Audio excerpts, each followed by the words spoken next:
Hi, welcome to episode 2 of the completion of the Caterham 7.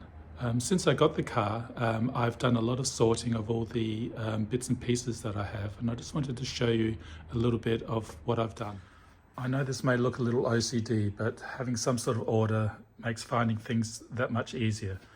So basically I bought a whole heap of food containers to use as receptacles for various plumbing, attachment devices, some rivets, tonneau cover clips, and you can see I've got the wiper arm there, and if we just to go around, we can see I've got some boxes here with electricals, which is probably the next main task on my list.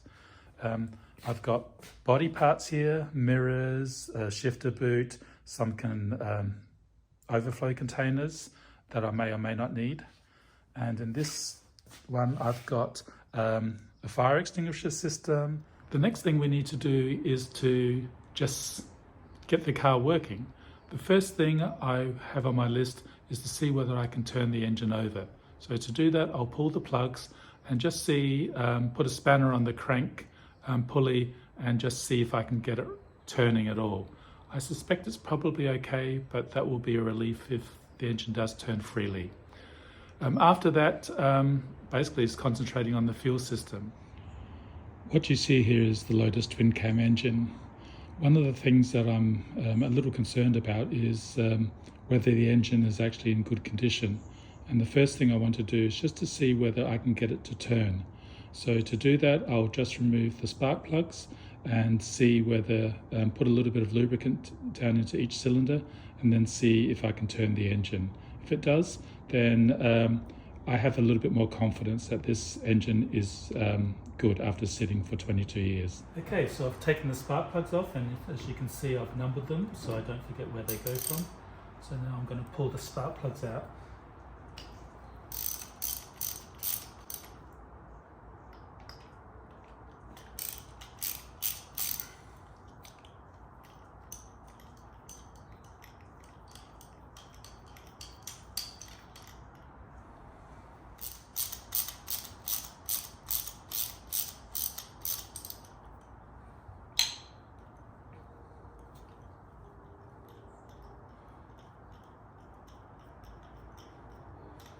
Okay.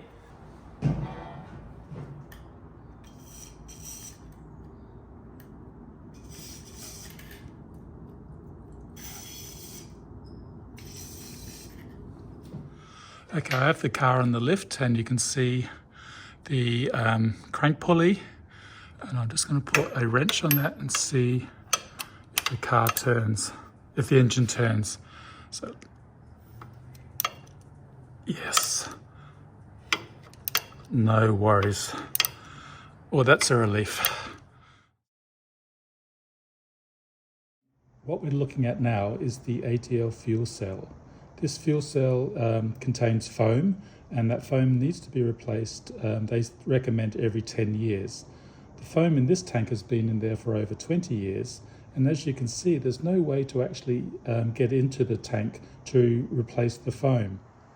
What you're looking at here is the standard Caterham fuel tank. You can see that it has an outlet in a similar position as the fuel cell we saw before, but it also has a fuel sender. I looked inside the tank and I saw that it is baffled, and I think it's probably a good viable tank for a street-driven car rather than the fuel cell. So we're going to remove the fuel cell. First thing is to take off the feed, and as you see, that was actually quite loose. In order to get to the fuel tank, which I've loosened, I'll have to take off the roll cage. I've undone the bolts, and now just lift it out and do the last bolt. Okay, you can see the fuel cell. Let's just see if we can get it out one-handed. I might have to put the camera down. I've taken the top off the fuel cell, and as you can see, within it there is a bladder. I'm just wondering whether I should just replace the bladder because the actual container looks fine.